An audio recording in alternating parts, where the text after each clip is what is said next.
एक, भूगोल एक विषय के रूप में।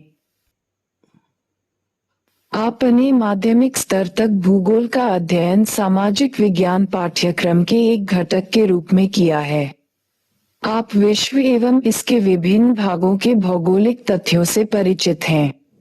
अब आप भूगोल का अध्ययन एक स्वतंत्र विषय के रूप में करेंगे तथा पृथ्वी के भौतिक वातावरण, मानवीय क्रियाओं एवं उनके अंतरप्रक्रियात्मक संबंध के विषय में जानकारी प्राप्त करेंगे।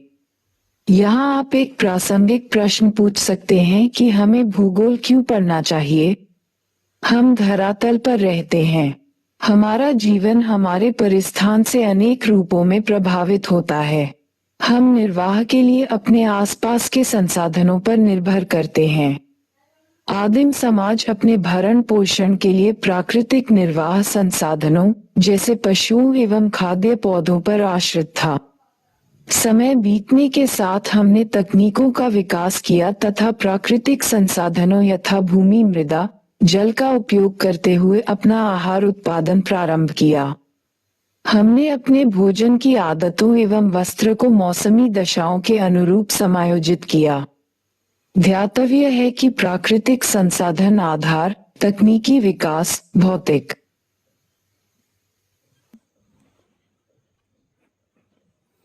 वातावरण के साथ अनुकूलन एवं उसका परिष्करण, सामाजिक संगठन तथा सांस्कृतिक विकास में विभिन्नता पाई जाती है। भूगोल के एक छात्र के रूप में आपको धरातल पर विभिन्नता वाले सभी सत्यों के विषय में जानने के लिए उत्सुक होना चाहिए। आप विविध प्रकार की भूमि एवं लोगों से परिचित हैं, फिर भी समय के साथ होने वाले परिवर्तनों को समझने में रुचि रखते होंगे। भूगोल आपको विविधता समझने तथा समय एवं स्थान के संदर्भ में ऐसी विभिन्नताओं को उत्पन्न करने वाले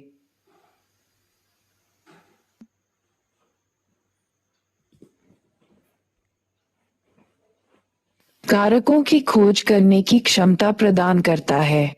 इससे आप में मानचित्र में परिवर्तित गोलक, ग्लोब को समझने तथा धरातल के दृश्य ज्ञान की कुशलता विकसित होती है। आधुनिक वैज्ञानिक तकनीक यथा भौगोलिक सूचना तंत्र, जीआईएस, संगणक मानचित्र कला, कंप्यूटर कार्टोग्राफी के रूप में प्राप्त ज्ञान एवं कुशलता आपको राष्ट्र स्तरीय विकास में योगदान करने की योग्यता से लैस करती है। अब आप अगला प्रश्न पूछना चाहेंगे कि भूगोल क्या है? आप जानते हैं कि पृथ्वी हमारा आवास है। ये पृथ्वी पर रहने वाले अन्य छोटे बड़े प्राणियों का भी आवास है। पृथ्वी की सतह एक रूप नहीं है। इसके भौतिक स्वरूप में भिन्नता होती है। यहाँ पर्वत, पहाड़ियाँ, घाटियाँ, मैदान, पठार, समुद्र, झील, रेगिस्तान, वन एवं उजाड़ क्षेत्र मिलते हैं। यहाँ सामाजिक एवं सांस्कृतिक तत्वों में भी भिन्नता पाई जाती है, जो सांस्कृतिक विकास की पूर्ण अवधि में मानव द्वारा सृजित ग्रामों, नगरों, सड़कों, रेलों, पत्तनों, बाजारों एवं मानव जनित अन्य कई तत्वों के रूप में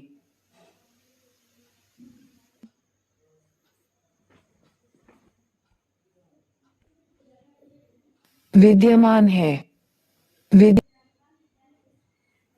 उक्त भिन्नता में भौतिक पर्यावरण एवं सांस्कृतिक लक्षणों के मध्य संबंधों को समझने का संकेत निहित होता है। भौतिक पर्यावरण एक मंच प्रस्तुत करता है जिस पर मानव समाजों ने अपने सृजनात्मक क्रियाकलापों का ड्रामा अपनी तकनीकी विकास से प्राप्त उपकरणों द्वारा मंचित किया। अब आप पहले पूछे गए प्रश्न भूगोल क्या है का उत्तर देने का सक्षम प्रयास कर सकते हैं। अत्यंत सरल शब्दों में ये कहा जा सकता है कि भूगोल पृथ्वी का वर्णन है। सर्वप्रथम भूगोल शब्द का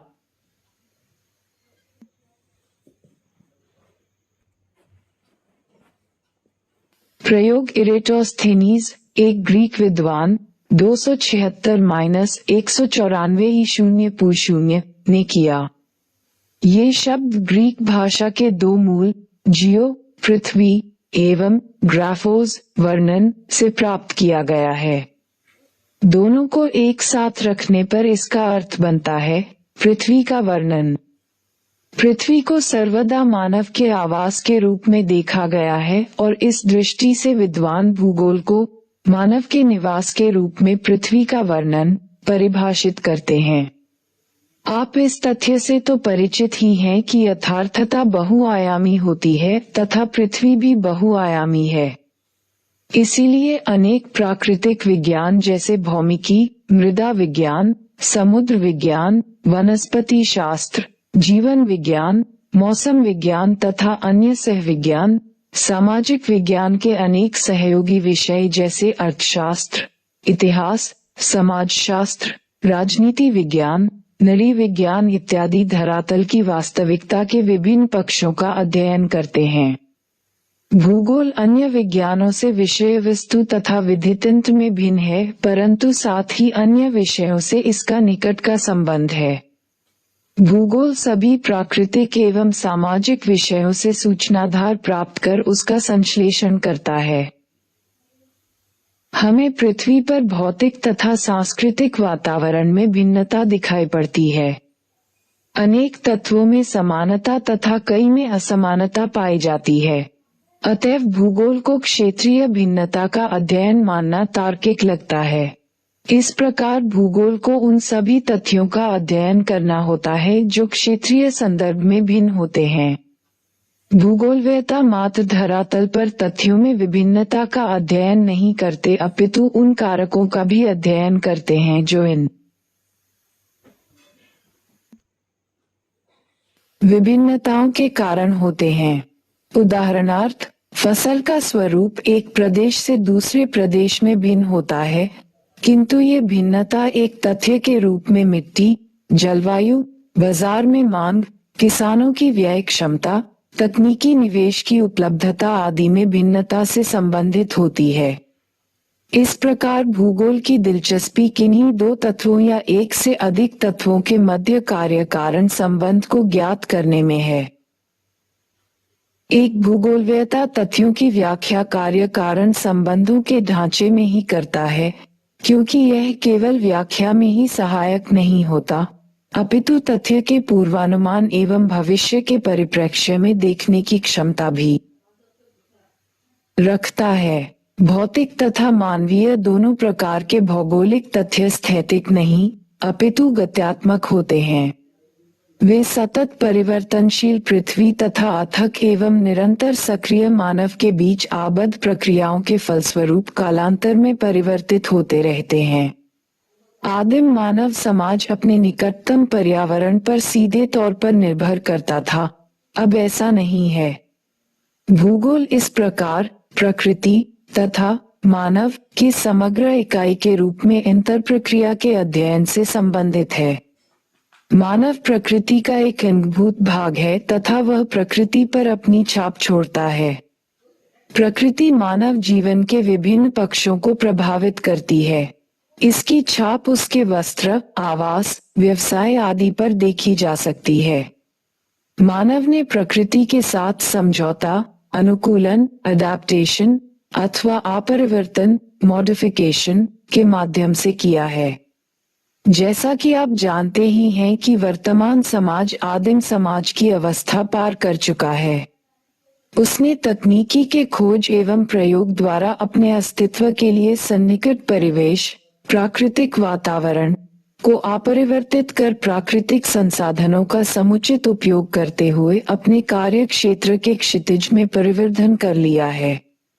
तकनीकी के क्रमशः विकास के साथ मानव अपने ऊपर भौतिक पर्यावरण के द्वारा कसे हुए बंधन को ढीला करने में सक्षम हो गया है। तकनीकी ने श्रम की कठोरता को कम कर श्रम क्षमता को बढ़ाया तथा अवकाश का प्रावधान करते हुए मानव को उच्चतर आवश्यकताओं को पूर्ण करने का अवसर दिया। उससे उत्पादन के पैमाने एवं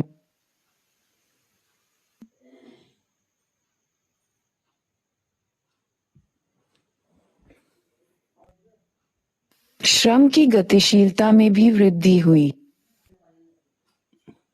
भौतिक वातावरण एवं मानव के अन्योन्य क्रिया को एक कवि द्वारा संक्षेप में मानव एवं ईश्वर के बीच निम्न वार्तालाप के माध्यम से व्यक्त किया गया है। आपने मिट्टी का सृजन किया, मैंने कप का निर्माण किया। आपने रात्रि का सृजन किया, मैंने दीपक बनाया। आपने बंजर भूमि, पहाड़ी भूभाग एवं मरुस्थलों का सृजन किया, मैंने फूलों की क्यारी तथा बाग बगीचे बनाए। प्राकृतिक संसाधनों का प्रयोग करते हुए मानव अपने सृजनात्मक योगदान का दावा करता है। तकनीकी की सहायता से मानव आवश्यकता की अवस्था से स्वतंत्रता की ओर अग्रसर हुआ। उसने सर्वत्र अपनी छाप छोड़ी तथा प्रकृति के सहयोग से नई संभावनाओं का सृजन किया। इस प्रकार हमें मानवीकृत प्रकृति तथा प्रकृति प्रभावित मानव के दर्शन होते हैं। भूगोल इसी अंतरप्रक्रियात्मक संबंध का अध्ययन करता है। परिवहन एवं संचार के साधनों के जाल तथा पदानुक्रमिक केंद्रों के माध्यम से क्षेत्र सम्मिलित और संगठित हो गए। एक सामाजिक विज्ञान के रूप में भूगोल इसी क्षेत्रीय समाकलन एवं संगठन का अध्ययन करता है। एक वैज्ञानिक विषय के रूप में भूगोल 3 वर्गीकृत प्रश्नों से संबंधित है। कुछ प्रश्न धरातल पर पाए जाने वाले प्राकृतिक एवं सांस्कृतिक विशेषताओं के प्रतिरूप की पहचान से जुड़े होते हैं, जो क्या प्रश्न के उत्तर देते हैं। कुछ प्रश्न पृथ्वी पर भौतिक सांस्कृतिक तत्वों के वितरण से संबंधित होते हैं, जो कहाँ प्रश्न से संबद्ध होते हैं। सब मिलाकर उक्त दोनों प्रश्नों में प्राकृतिक एवं सांस्कृतिक तत्वों के वितरण एवं स्थिति को ध्यान में रखा गया है। इन प्रश्नों से कौन से तत्व कहाँ स्थित हैं से संबंधित सूचीबद्ध सूचनाएं प्राप्त होती हैं। औपनिवेशिक काल से ही यह उपागम बहुत प्रचलित रहा है। इन 2 प्रश्नों में तीसरे प्रश्न के जुड़ने तक भूगोल एक वैज्ञानिक विषय नहीं बन सका।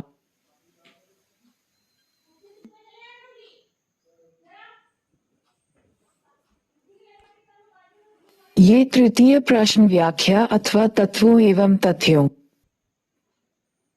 मध्य कार्य कारण संबंध से जुड़ा हुआ है। भूगोल का ये पक्ष क्यों प्रश्न से जुड़ा हुआ है। एक विषय के रूप में भूगोल का क्रोध क्षेत्र से संबंधित होता है तथा स्थानिक विशेषताओं एवं गुणों का विवेचन करता है। यह क्षेत्र में तथ्यों के वितरण, स्थिति एवं केंद्रीकरण के प्रतिरूप का अध्ययन करता है तथा इन प्रतिरूपों की व्याख्या करते हुए उनका स्पष्टीकरण देता है। ये मानव तथा उसके भौतिक वातावरण के मध्य गत्यात्मक अंतरप्रक्रिया से उपजे तथ्यों के बीच साहचर्य एवं अंतर्संबंध का विश्लेषण करता है। भूगोल एक समाकलन इंटीग्रेटिंग विषय के रूप में भूगोल एक संश्लेषणात्मक सिंथेसिस विषय है जो क्षेत्रीय संश्लेषण का प्रयास करता है तथा इतिहास कालिक संश्लेषण का प्रयास करता है। इसके उपागम की प्रकृति समग्रात्मक होलिस्टिक होती है। यह इस तथ्य को मानता है कि विश्व एक परस्पर निर्भर तंत्र है। आज वर्तमान विश्व से एक वैश्विक ग्राम का प्रतिबोधन होता है। परिवहन के बेहतर साधनों तथा बढ़ती हुई गम्यता के कारण दूरियां कम हो गई हैं। श्रव्य दृश्य माध्यमों ऑडियो विजुअल मीडिया एवं सूचना तकनीकी ने आंकड़ों को बहुत समृद्ध बना दिया है। तकनीकी ने प्राकृतिक तथ्यों तथा आर्थिक एवं सामाजिक प्राचल पैरामीटर के निरीक्षण एवं परीक्षण के बेहतर अवसर प्रदान किए हैं। भूगोल का एक संश्लेषणात्मक विषय के रूप में अनेक प्राकृतिक तथा सामाजिक विज्ञानों से इंटरापृष्ठ इंटरफेस संबंध है। प्राकृतिक या सामाजिक सभी विज्ञानों का एक मूल उद्देश्य है यथार्थता को ज्ञात करना। भूगोल यथार्थता से जुड़े तथ्यों के साहचर्य को बोधगम्य बनाता है। रेखाचित्र 1.1 भूगोल का अन्य विज्ञानों के साथ संबंध दर्शाता है। वस्तुतः विज्ञान से संबंधित सभी विषय भूगोल से जुड़े हैं, क्योंकि उनके कई तत्व क्षेत्रीय संदर्भ में भिन्न भिन्न होते हैं। भूगोल स्थानिक संदर्भ में यथार्थता को समग्रता से समझने में सहायक होता है। अतः भूगोल न केवल एक स्थान से दूसरे स्थान में तथ्यों की भिन्नता पर ध्यान देता है, अपितु उन्हें समग्रता में सम्मिलित करता है। भूगोलवेत्ता को सभी संबंधित क्षेत्रों की व्यापक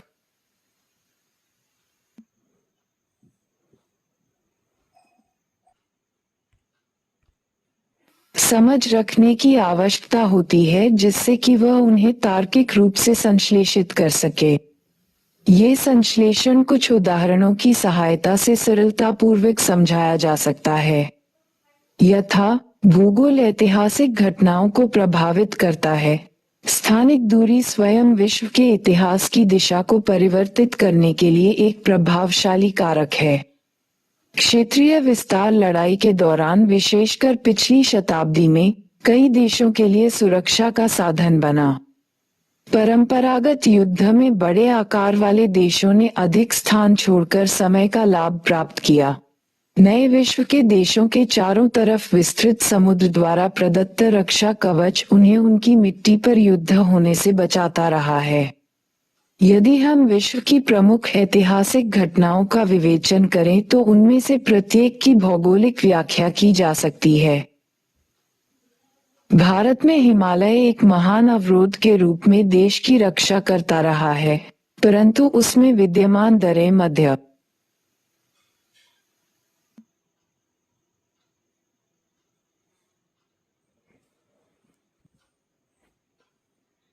एशिया के आक्रमणकर्ताओं एवं प्रव्रजकों को मार्ग की सुविधा देते रहे हैं।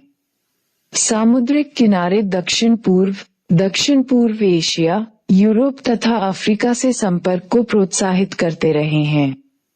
नौ संचालन नेविगेशन तकनीकी ने यूरोपीय देशों को भारत सहित कई एशियाई एवं अफ्रीकी राष्ट्रों पर उपनिवेशीकरण करने में सहायता की, क्योंकि उन्हें समुद्र के माध्यम से गम्यता मिली। भौगोलिक तत्वों द्वारा विश्व के विभिन्न भागों में इतिहास की धारा के अपरिवर्तन के अनेक उदाहरण मिलते हैं। प्रत्येक भौगोलिक तथ्य समय के साथ परिवर्तित होता रहता है तथा समय के परिप्रेक्ष्य में उसकी व्याख्या की जा सकती है। भू आकृति, जलवायु, वनस्पति, आर्थिक क्रियाएं, व्यवसाय एवं सांस्कृतिक विकास ने एक निश्चित ऐतिहासिक पथ का अनुसरण किया है। अनेक भौगोलिक तत्व विभिन्न संस्थानों द्वारा एक विशेष समय पर निर्णय लेने की प्रक्रिया के प्रतिफल होते हैं। उदाहरणार्थ, अस्थान बस्थान से 1500 किलोमीटर दूर है, जिसे विकल्प के रूप में ये भी कहा जा सकता है कि अस्थान ब से 2 घंटा दूर है यदि हवाई जहाज से यात्रा की जाए, या 17 घंटा दूर है यदि तीव्रगामी रेल से यात्रा की जाए।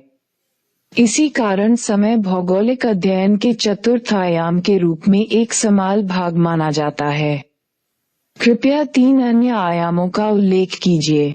रेखा चित्र संख्या 1.1 विभिन्न प्राकृतिक एवं सामाजिक विज्ञानों से भूगोल का संबंध प्रचुर रूप से चित्रित करता है। ये संबंध 2 खंडों में रखा जा सकता है। भौतिक भूगोल एवं प्राकृतिक विज्ञान। भौतिक भूगोल की सभी शाखाएं, जैसा कि रेखा चित्र में दर्शाया गया है, प्राकृतिक विज्ञान की अंतरापृष्ठ हैं। परंपरागत भौतिक भूगोल भौमिकी, मौसम विज्ञान, जल विज्ञान, मृदा विज्ञान से संबंधित है। इस प्रकार भू आकृति विज्ञान, जलवायु विज्ञान, सामुद्रिक विज्ञान, मृदा भूगोल का प्राकृतिक विज्ञान से निकट का संबंध है, क्योंकि ये अपनी सूचनाएं इन्हीं विज्ञानों से प्राप्त करते हैं।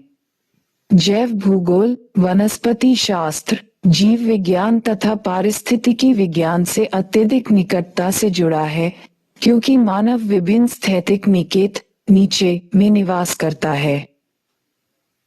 एक भूगोलवेत्ता को गणित एवं कला, विशेषत मानचित्र रेखांकन में निपुण होना चाहिए। भूगोल खगोलीय स्थितियों के अध्ययन से भी जुड़ा हुआ है, जो अक्षांश एवं देशांतर का विवरण प्रस्तुत करता है। पृथ्वी का आकार भू-आब जियोइड है, परंतु भूगोलवेत्ता का मूल उपकरण मानचित्र है, जो द्विआयामी प्रदर्शन होता है। भू-आब को द्विआयामी में परिवर्तित करने का समाधान लेखाचित्रीय या गणितीय रीति से निर्मित प्रक्षेपण द्वारा प्राप्त हो सकता है। रेखात्मक तथा परिमाणात्मक तकनीक में गणित, सांख्यिकी एवं अर्थमिति इकोनोमेट्रिक्स में प्रवीणता की आवश्यकता होती है। मानचित्र कलात्मक कल्पना द्वारा तैयार किए जाते हैं। खाका, स्केच, मानस, मेंटल, मानचित्र एवं मानचित्र कला, कार्टोग्राफिक वर्क हेतु कला में निपुणता आवश्यक है। भूगोल एवं सामाजिक विज्ञान। रेखाचित्र में प्रदर्शित प्रत्येक सामाजिक विज्ञान का भूगोल की एक शाखा से अंतरापृष्ठ इंटरफेस संबंध है। भूगोल और इतिहास में अंतर संबंध का विवरण पहले ही दिया जा चुका है। प्रत्येक विषय का एक दर्शन होता है जो उस विषय के लिए मूल आधार रेज़न d'être होता है। दर्शन किसी विषय को जड़ प्रदान कर उसके क्रमशः विकास प्रक्रिया में स्पष्ट ऐतिहासिक भूमिका प्रस्तुत करता है। इस प्रकार भौगोलिक चिंतन का इतिहास भूगोल की मातृ शाखा के रूप में सर्वत्र पाठ्यक्रम में सम्मिलित किया गया है। सामाजिक विज्ञान के सभी विषय यथा समाजशास्त्र, राजनीति विज्ञान, अर्थशास्त्र, जनांकिकी, सामाजिक यथार्थता का अध्ययन करते हैं। भूगोल की सभी शाखाएं सामाजिक भूगोल, राजनीतिक भूगोल, आर्थिक भूगोल, जनसंख्या भूगोल, अधिवास भूगोल आदि विषयों से घनिष्ठता से जुड़े हैं, क्योंकि इनमें से प्रत्येक में स्थानिक स्पेशल विशेषताएं मिलती हैं। राजनीति शास्त्र का मूल उद्देश्य राज्य क्षेत्र, जनसंख्या, प्रभुसत्ता का विश्लेषण है, जबकि राजनीतिक भूगोल एक क्षेत्रीय इकाई के रूप में राज्य तथा उसकी जनसंख्या के राजनीतिक व्यवहार का अध्ययन करता है।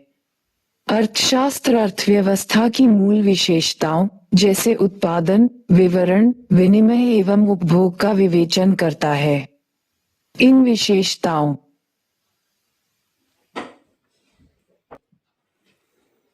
में से प्रत्येक का स्थानिक स्पेशल पक्ष होता है। अतएव वहां आर्थिक भूगोल की भूमिका आती है, जो उत्पादन, विनिमय, वितरण तथा उपभोग के स्थानिक पक्ष का अध्ययन करता है। इसी प्रकार जनसंख्या भूगोल जनांकिकी से निकटता से जुड़ा हुआ है। यह उपर्युक्त विवेचन से स्पष्ट है कि भूगोल प्राकृतिक एवं सामाजिक विज्ञानों से घनिष्ठता से जुड़ा हुआ अध्ययन के विधितंत्र एवं उपादानों का अनुसरण करता है, जो इसे अन्य विषयों से पृथक करता है। इसका अन्य विषयों से परासरणी ऑस्मोटिक संबंध होता है, जबकि अन्य सभी विषयों का अपना निजी विषय क्षेत्र होता है। भूगोल व्यष्टिपरक सूचनाओं के बहाव का अवरोध नहीं करता, जैसा कि शरीर के सभी कोशिकाओं की एक झिल्ली मेम्ब्रेन द्वारा पृथक पहचान होती है, परंतु रक्त का बहाव अवरुद्ध नहीं होता। भूगोलवेत्ता सहयोगी विषयों से प्राप्त सूचनाओं एवं आंकड़ों का प्रयोग करते हुए क्षेत्र के परिप्रेक्ष्य में उसका संश्लेषण करता है। मानचित्र भूगोलवेत्ताओं का बहुत प्रभावशाली उपकरण होता है, जिसके माध्यम से क्षेत्रीय प्रतिरूप को प्रकाश में लाने के लिए सारणीबद्ध आंकड़ा दृश्य रूप में परिवर्तित किया जाता है। भूगोल की शाखाएं। पुनः स्मरण हेतु कृपया चित्र 1.1 का अध्ययन करें। इससे यह स्पष्टतः प्रकट होता है कि भूगोल अध्ययन का एक अंतर शिक्षण इंटरडिसिप्लिनरी विषय है। प्रत्येक विषय का अध्ययन कुछ उपागमों के अनुसार किया जाता है। इस दृष्टि से भूगोल के अध्ययन के दो प्रमुख उपागम हैं। 1. विषय वस्तुगत क्रमबद्ध एवं 2. प्रादेशिक। विषय वस्तुगत भूगोल का उपागम वही है जो सामान्य भूगोल का होता है। यह उपागम एक जर्मन भूगोलवेत्ता अलेक्जेंडर वॉन हम्बोल्ट 1769-1859 द्वारा प्रवर्तित किया गया, जबकि प्रादेशिक भूगोल का विकास हम्बोल्ट के समकालीन एक दूसरे जर्मन भूगोलवेत्ता कार्ल रिटर 1779-1859 द्वारा किया गया। विषय वस्तुगत उपागम में एक तथ्य का पूरे विश्व स्तर पर अध्ययन किया जाता है। तत्पश्चात क्षेत्रीय स्वरूप के वर्गीकृत प्रकारों की पहचान की जाती है। उदाहरणार्थ, यदि कोई प्राकृतिक वनस्पति के अध्ययन में रुचि रखता है, तो सर्वप्रथम विश्व स्तर पर उसका अध्ययन किया जाएगा, फिर प्रकारात्मक वर्गीकरण, जैसे विषुवतरेखीय सदाबहार वन, नरम लकड़ी वाले कोणधारी वन अथवा मानसूनी वन इत्यादि की पहचान, उनका विवेचन तथा सीमांकन करना होगा। प्रादेशिक उपागम में विश्व को विभिन्न पदानुक्रमिक स्तर के प्रदेशों में विभक्त किया जाता है और फिर एक विशेष प्रदेश में सभी भौगोलिक तथ्यों का अध्ययन किया जाता है।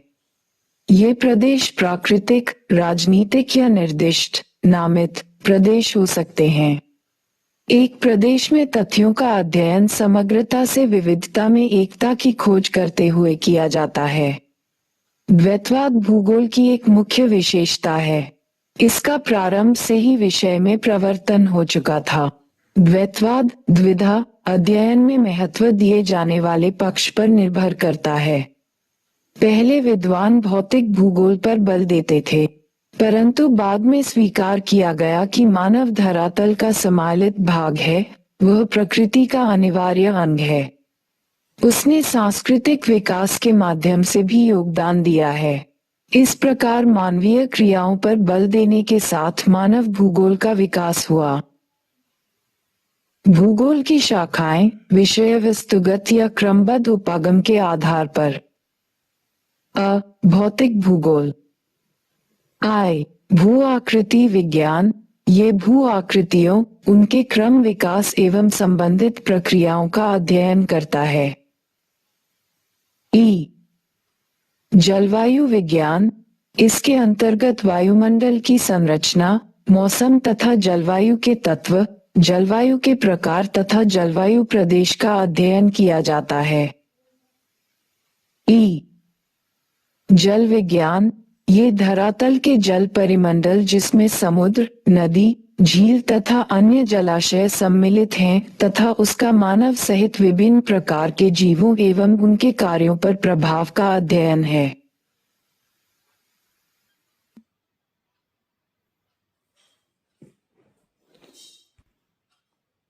मृदा भूगोल, ये मिट्टी निर्माण की प्रक्रियाओं, मिट्टी के प्रकार, उनका उत्पादकता स्तर, वितरण एवं उपयोग आदि के अध्ययन से संबंधित है।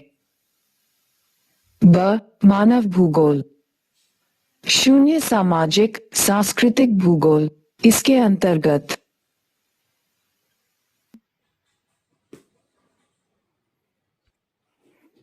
समाज तथा इसकी स्थानिक प्रादेशिक गत्यात्मकता, डायनामिज्म एवं समाज के योगदान से निर्मित सांस्कृतिक तत्वों का अध्ययन आता है। जनसंख्या एवं अधिवास भूगोल, ये ग्रामीण तथा नगरीय क्षेत्रों में जनसंख्या वृद्धि, उसका वितरण, घनत्व, लिंग अनुपात, प्रवास एवं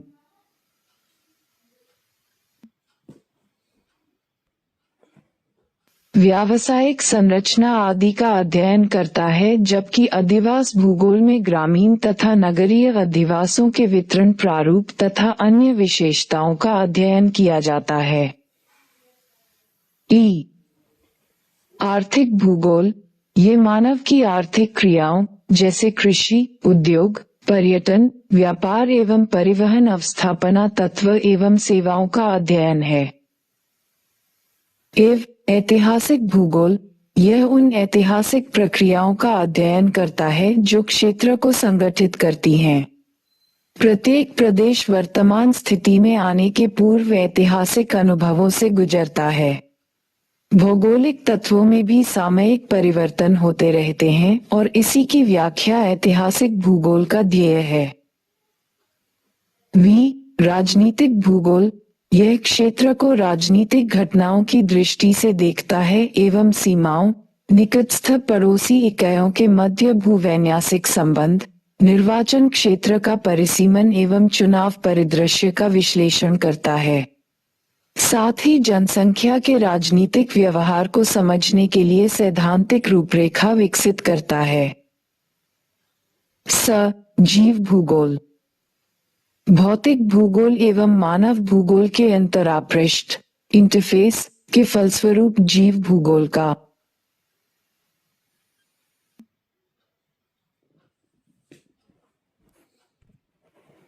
अभ्युदय हुआ। इसके अंतर्गत निम्नलिखित शाखाएं आती हैं। 1. जीव भूगोल। इसमें पशुओं एवं उनके निवास क्षेत्र के स्थानिक स्वरूप एवं भौगोलिक विशेषताओं का अध्ययन होता है। वनस्पति भूगोल। ये प्राकृतिक वनस्पति का उसके निवास क्षेत्र हैबिटेट में स्थानिक प्रारूप का अध्ययन करता है। पारिस्थितिक विज्ञान। इसमें प्रजातियों स्पीशीज की निवास स्थिति क्षेत्र का वैज्ञानिक अध्ययन किया जाता है। पर्यावरण भूगोल। संपूर्ण विश्व में पर्यावरणीय प्रतिबोधन के फलस्वरूप पर्यावरणीय समस्याओं जैसे भूमि ह्रास, प्रदूषण, संरक्षण की चिंता आदि का अनुभव किया गया, जिसके अध्ययन हेतु इस शाखा का विकास हुआ। प्रादेशिक उपागम पर आधारित भूगोल की शाखाएं। वृहद मध्यम लघुस्तरीय प्रादेशिक क्षेत्रीय अध्ययन। ग्रामीण इलाका नियोजन तथा शहर एवं नगर नियोजन सहित प्रादेशिक नियोजन। प्रादेशिक विकास। प्रादेशिक विवेचना विश्लेषण। 2 ऐसे पक्ष हैं जो सभी विषयों के लिए उभयनिष्ठ सर्वनिष्ठ हैं। ये हैं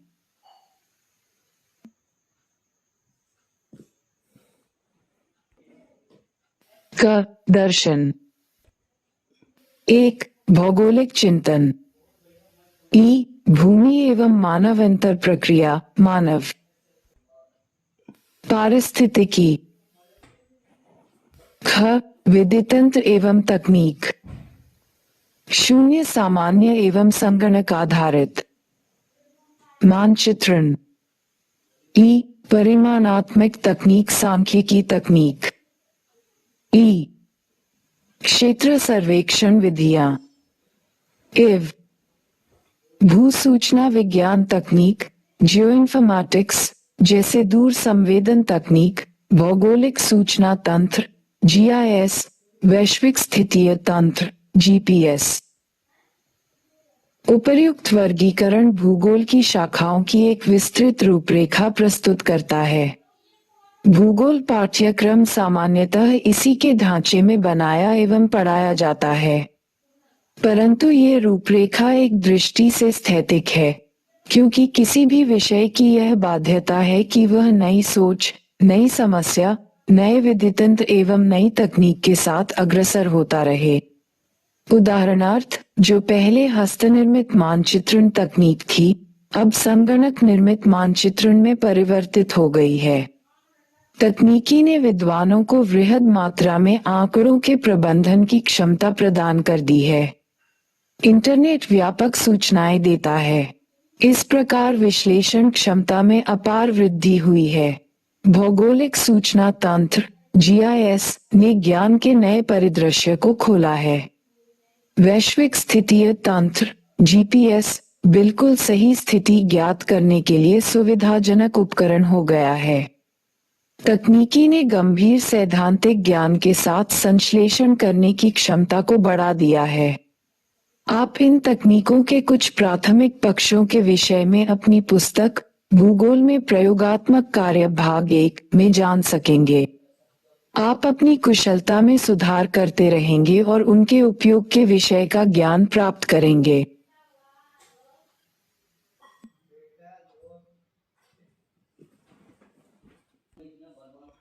भौतिक भूगोल एवं इसका महत्व। पुस्तक का शीर्षक और विषय सूची इसके विषय क्षेत्र को प्रतिबिंबित करती है।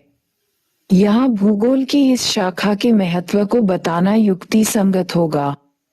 भौतिक भूगोल में भूमंडल, भू आकृतियां, प्रवाह, उच्चावच, वायुमंडल, इसकी बनावट, संरचना, तत्व एवं मौसम तथा जलवायु, तापक्रम, वायुदाब, वायु, वर्षा, जलवायु के प्रकार इत्यादि, जलमंडल, समुद्र, सागर, झीलें तथा जल परिमंडल से संबद्ध तत्व, जैव मंडल, जीव के स्वरूप, मानव तथा वृहद जीव एवं उनके पोषक प्रक्रम जैसे खाद्य श्रृंखला, पारिस्थितिक प्राचल, इकोलॉजिकल पैरामीटर्स एवं पारिस्थितिक संतुलन का अध्ययन सम्मिलित होता है। मिट्टियां मृदा निर्माण प्रक्रिया के माध्यम से निर्मित होती हैं तथा वे मूल चट्टान, जलवायु, जैविक प्रक्रिया एवं कालावधि पर निर्भर करती हैं। कालावधि मिट्टियों को परिपक्वता प्रदान करती है तथा मृदा पार्श्विका प्रोफाइल के विकास में सहायक होती है। मानव के लिए प्रत्येक तत्व महत्वपूर्ण है। भू आकृतियां आधार प्रस्तुत करती हैं, जिस पर मानव क्रियाएं संपन्न होती हैं। मैदानों का प्रयोग कृषि कार्य के लिए किया जाता है, जबकि पठारों पर वन तथा खनिज संपदा विकसित की जाती है। पर्वत, चरागाहों, वनों, पर्यटक स्थलों के आधार तथा निम्न क्षेत्रों को जल प्रदान करने वाली नदियों के स्रोत होते हैं। जलवायु हमारे घरों के प्रकार, वस्त्र, भोजन को प्रभावित करती है। जलवायु का वनस्पति, सस्य प्रतिरूप, पशुपालन एवं कुछ उद्योगों आदि पर गंभीर प्रभाव पड़ता है। मानव ने ऐसी तकनीकी विकसित की है जो सीमित क्षेत्र में जलवायु को अपरिवर्तित मॉडिफाई कर देती है, जैसे वातानुकूलक, एयर कंडीशनर, वायु शीतक इत्यादि। तापमान तथा वर्षा, वनों के घनत्व एवं घास प्रदेशों की गुणवत्ता सुनिश्चित करते हैं।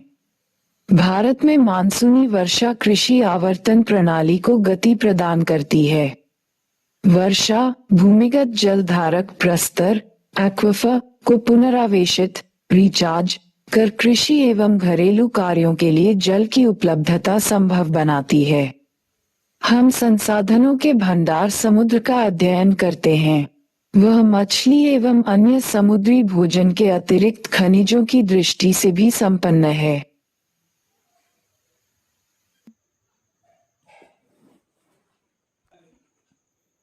भारत ने समुद्री तल से मैंगनीज पिंड नोड्यूल्स एकत्रित करने की तकनीक विकसित कर ली है।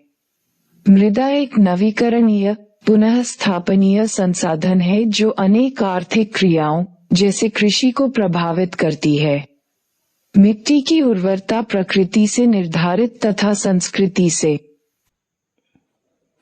प्रेरित होती है। मृदा पौधों, पशुओं एवं सूक्ष्म जीवाणुओं के धारक जीवमंडल के लिए आधार प्रदान करती है। भौतिक भूगोल प्राकृतिक संसाधनों के मूल्यांकन एवं प्रबंधन से संबंधित विषय के रूप में विकसित हो रहा है। इस उद्देश्य की पूर्ति हेतु भौतिक पर्यावरण एवं मानव के मध्य संबंधों को समझना आवश्यक है। भौतिक पर्यावरण संसाधन प्रदान करता है एवं मानव इन संसाधनों का उपयोग करते हुए अपना आर्थिक एवं सांस्कृतिक विकास सुनिश्चित करता है। तकनीकी की सहायता से संसाधनों के बढ़ते उपयोग ने विश्व में पारिस्थितिक असंतुलन उत्पन्न कर दिया है। अतएव सतत विकास सस्टेनेबल डेवलपमेंट के लिए भौतिक वातावरण का ज्ञान नितांत आवश्यक है, जो भौतिक भूगोल के महत्व को रेखांकित करता है।